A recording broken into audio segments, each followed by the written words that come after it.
Hello, I'd like to do a really quick update on the public participatory butternut squash breeding project that I do with home gardeners and some farmers as well. Every year we send back seed and mix it in a pot and redistribute it. And I'd also like to answer a few questions that I hear all the time about squash, but first here are some squash. Here's an immature fruit, a slightly more mature fruit, and I have some that are even more tan down the row. Now, one of the most common questions I hear is that I'm getting flowers on my squash plant but no fruit.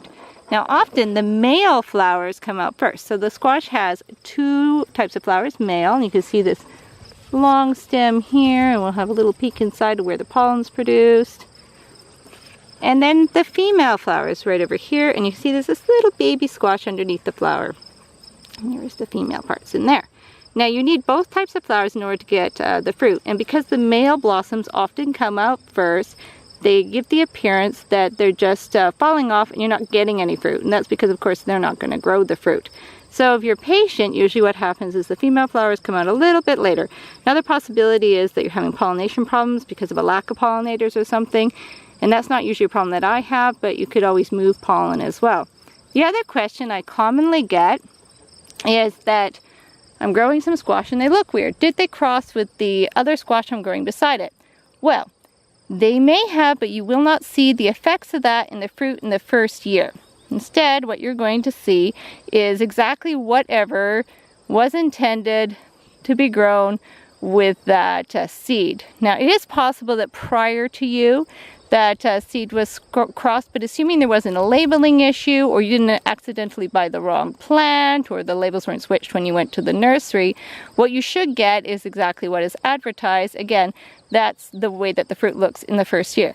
If you were to save out the seeds and you had been growing, or somebody nearby you had been growing a squash of the same species, generally speaking, and the three species we often grow are Peppo, and that's your pumpkins and your zucchini for the most part, Maxima, which are often represented by winter squash, and butternuts or mochatas, which is what you're seeing here.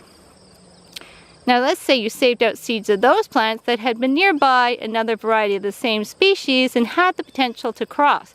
Well, the next year, when you plant those seeds, you're going to get some kind of mashup between the two parents, and that's when you might get the funny looking fruit, so your pumpzinis or whatever else, in that second year after you grow out the seeds. So, and now the other thing is that people will say things like, well, my melons were growing next to my cucumbers and they're not sweet. Does that mean that the cucumbers somehow contaminated the melons, or some variation on that question? No. So once again, the characteristics of the fruit in the first year are going to be dictated by the seed that you sow.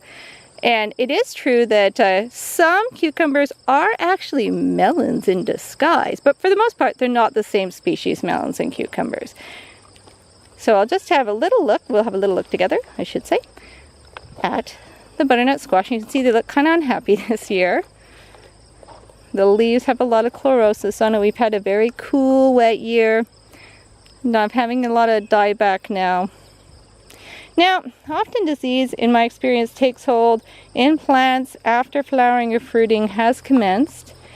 Sometimes you get a resurgence in green growth as well after that happens, and you can see that here with this younger foliage, and actually even right along the stem there are some new leaves that are coming up, which are looking much healthier.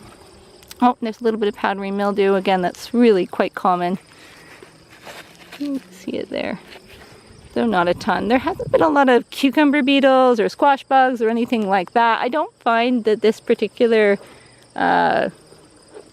landrace is that susceptible to that kind of bug damage, say, compared to my Peppos.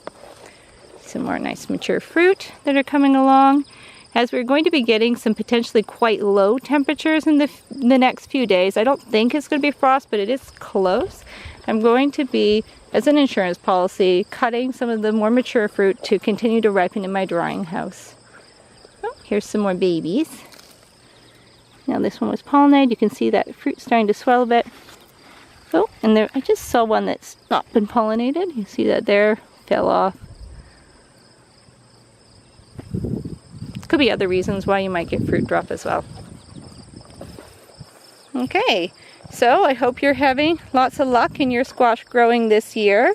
And if you were participating in the public participatory landrace breeding project for Eastern Ontario for butternut squash, then I'd love to hear your updates. I know people are having a bit of a hard time this year again with the cool temperatures, especially if you're in suboptimal conditions that are slightly shady or something. It is going to be a bit harder. They're a bit of a longer season squash, even though these the parents of this particular variety were chosen from short seasons. You might have better luck with the Peppos or Maximas this year.